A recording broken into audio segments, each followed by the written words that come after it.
क्या आप एक बेहतर फसल की आशा रखते हैं? जब आप अपने खेतों में बीज को बो देते हैं तो क्या आप एक बेहतर फसल की आशा रखते हैं? सेम वैसे ही क्या आप बेहतर जीवन की आशा रखते हैं? याद रखो कि परमेश्वर ने आपके लिए कीमत चुका दी है। क्या दे दिया है? आपके लिए उसने कीमत दे दी है। कीमत, आपको वो चीजें मिलना ही मिलना है जो प्रभु ने पवित्र शास्त्र में लिख दिया है। वो लिख दिया है कि मैं अपने बेटे बेटियों को छूंगा, उन्हें चंगा करूंगा तो आप चंगे होंगे। वो कहता है मैं आपको आशीष दूंगा तो आप आशीषित होंगे, क्योंकि वो चीजें पहले से उसके लिए मसीह ने क्या दे दिया? हाथ उठा के बोलो, कीमत दे दिया है। क्या दे दिया प्रभु ने? अरे उसने कीमत दे दी है कि नहीं?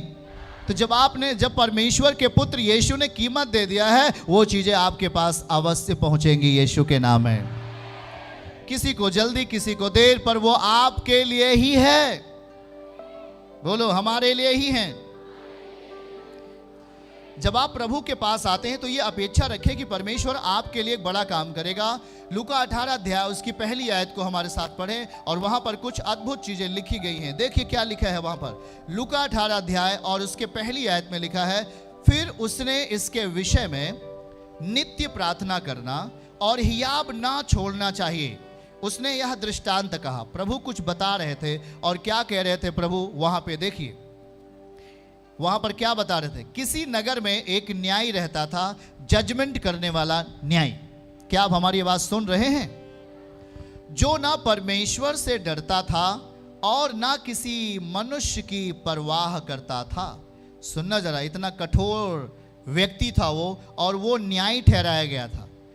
जो ना मनुष्य से डरता था। पर वहां एक नगर में एक विधवा रहती थी और उसके पास आ करके कहा करती थी कि मेरा न्याय चुकाकर मुझे मुद्दई से छुड़ा, बचा। आगे चौथी आयत में लिखा है, उसने कितने समय तक तो वो ना माना, परंतु अंत में विचार करके कहा, यद्यपि मैं ना परमेश्वर से डरता, ऐसा वो बोल रहा था, और ना मनुष्यों की कुछ परवाह करता हूं। पांचवी आयत में लिखा है, तो भी यह विधवा मुझे सताती रहती है। हेलो, क्या आप जाग रहे हैं? ये विधवा मुझे सताती रहती है, इसलिए मैं उसका न्याय चुकाऊंगा। कहीं ऐसा ना हो कि घड़ी घड़ी आकर अंत में मेरे नाक में दम करे।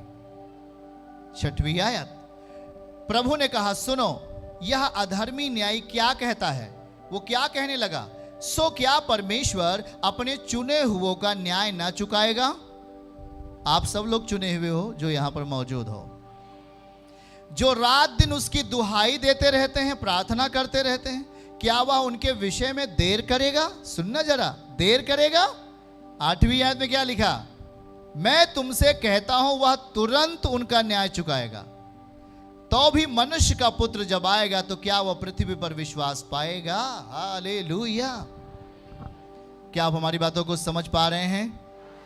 सुनना जरा, जब एक विधवा स्त्री न्याय पाने के लिए एक ऐसे व्यक्ति के पास जाती है जो कि ना तो परमेश्वर से डरता है और ना ही तो मनुष्य की कुछ परवाह करता है, पर वो विधवा के पास दो चीजें थी। हाथ उठा के बोलो, दो चीजें थी। अगर आज ध्यान से आप समझ रहे हैं तो प्रभु आपको आज छुएगा। चाहते हो कि प्रभु मुझे छुए? पहली चीज है, दिखाइए पहला वचन। किसी नगर में, अरे दिखाओ पहला, उसने इसके विषय में नित्य प्रार्थना करना।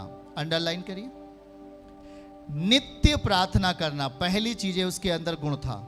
दूसरा गुण क्या था उसके अंदर? हिम्मत नहीं छोड़ती थी वो हिम्मत नहीं हारी। पहला चीज क्या था? बोल के बताइए, पड़ोसी को बोलो, पहला चीज प्रार्थना। दूसरा चीज क्या करती थी वो? हियाब नहीं छोड़ी, हिम्मत, धैर्य, साहस नहीं त्यागी। सुनना, दो चीजें उसके पास थी। कितने लोग अपनी जिंदगी में जजमेंट चाहते हैं, न्याय चाहते हैं? कोई तो किसी को जमीन के प्रति न्याय चाहिए, किसी को घर नहीं बट रहा है, वहां न्याय चाहिए। किसी को पैसा नहीं मिल रहा है, वहां न्याय चाहिए। सबको न्याय चाहिए कि नहीं? वही चीजें प्रभु आपको आज समझा रहे हैं। आप अपनी जिंदगी में न्याय चाहते हैं तो पर अब न्याय के वचन सुनना पड़ेगा। ये वचन आपको प्रभु क्यों दे रहे हैं? ताकि जिसके जिंदगी में जजमेंट नहीं हो पा रहा है, न्याय नहीं हो पा रहा है, उसकी वहां सुनी जाए। बहुत लोगों को मेरी नहीं सुनी जाएगी जी, सब तो अगल अलग पार्टी वाले लोग हैं, हमारी कौन सुनेगा? चिंता मत करो, इसको ध्यान से देखो। लिखा है नित्य प्रार्थना करना और हियाब नहीं छोड़ना चाहिए। वह विधवा स्त्री लगातार प्रार्थनाओं में बनी रही। वो बार बार जाती थी और वो क्रूर व्यक्ति, बोलो क्रूर व्यक्ति, क्या करता था? उस विधवा स्त्री को डांट कर भगा देता था, है? उसे डांट कर भगा देता था, उसे मार कर भगा देता रहा होगा, उसे धक्का मारकर अपने लोगों से गेट के बाहर करा देता रहा होगा। सही है कि नहीं भैया? सोच में कुछ आ रहा है कि नहीं? एक विधवा स्त्री न्याय चाहती है, पर न्याय करने वाला कौन है? वो तो ना ही तो परमेश्वर से डरता है, ना ही तो मनुष्य से। बिल्कुल गड़बड़ आदमी है वो। और आपका जजमेंट वहीं से होना है, उसके सिवा कोई और ही नहीं है कि जो आपका न्याय कर सके, आपका बंटवारा कर सके, आपका पैसा दिला सके, आपका जमीन दिला सके, आपके परिवार का समाधान कर सके। कोई और है ही नहीं है। पर अपेक्षाएं आपके अंदर जीवित है, उम्मीद आपके पास जीवित है, क्योंकि आप सर्वशक्तिमान के साथ रहने के लिए अपने आप को दे दिए हैं। आमीन। आपका छोटा तो आशीष भी, जितना आमीन आप छोटा बोलेंगे, मैं नहीं समझता कि आपको बड़ी आशीष मिलेगी। आपका आमीन बड़ा होना चाहिए। आमीन। नित्य प्रार्थना करना, चाहे बारिश हो, चाहे तूफान, चाहे बादल गरजे, चाहे बाढ़ आ जाए, पर मैं प्रार्थनाओं को बंद नहीं करूंगा। कितने लोग निर्णय ले रहे हैं भाई? सच सच हाथ उठाइए प्रभु के सामने। क्या आप अपनी अपेक्षाओं को पूरा करना चाहते हैं? अपने उम्मीदों को पूरा करना चाहते हैं? तो बोलिए दो चीजें। पहली चीज क्या? लगातार प्रार्थना करना, और प्रार्थना करना। और दूसरी चीज क्या रखना? धैर्य रखना, हियाब रखना। बोलो हियाब रखना, साहस रखना। ये आपके पास दो चीजें होना चाहिए। रहेगा? सुनना जरा। ये विधवा स्त्री अपने जजमेंट को पाती है, और वहां प्रभु कह रहे हैं कि उसका न्याय तुरंत होगा और वो तुरंत न्याय चुकाएगा। और वो व्यक्ति, क्रूर व्यक्ति, कह रहा है, क्या कह रहा है मालूम है? ये विधवा मुझे सताती है। जरा सोच के देखो, क्या वो विधवा उस न्याय करने वाले को सता सकती है? बताओ बताओ बताओ बताओ। क्या एक विधवा स्त्री किसी एक बड़े अथॉरिटी में बैठा हुआ व्यक्ति को, अधिकार युक्त व्यक्ति को सता सकती है? पर याद रखो, आपकी प्रार्थनाओं में यह ताकत है।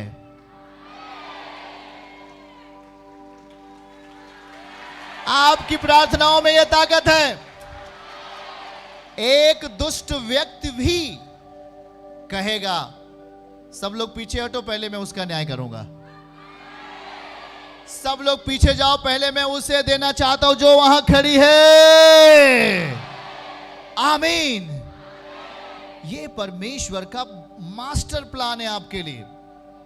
जब आप उसके साथ नित्य प्रार्थनाओं में होते हैं, तो याद रखना, यही केवल नहीं कि वो आपके शरीर को चंगा करे फिर आपको छोड़ दे, पर वो आपकी ओर लगातार देखता रहता है। जब आप किसी विषय को लेकर प्रार्थनाओं में बने हुए होते हैं, आप जब प्रभु के साथ अपनी संगति को बरकरार रखते हैं, कायम रखते हैं और उससे अलग नहीं होते हैं, तो आपकी सारी अपेक्षाएं और या कहूंगा सारी उम्मीदें पूरा होने को हैं यीशु मसीह के नाम से। वो आपको नहीं छोड़ेगा। ऐसे हालेलुया। हाथ उठा के बोले, वो हमें खाली नहीं छोड़ेगा, वो हमें ना उम्मीद में नहीं छोड़ेगा, वो हमारी उम्मीद को पूरा करेगा।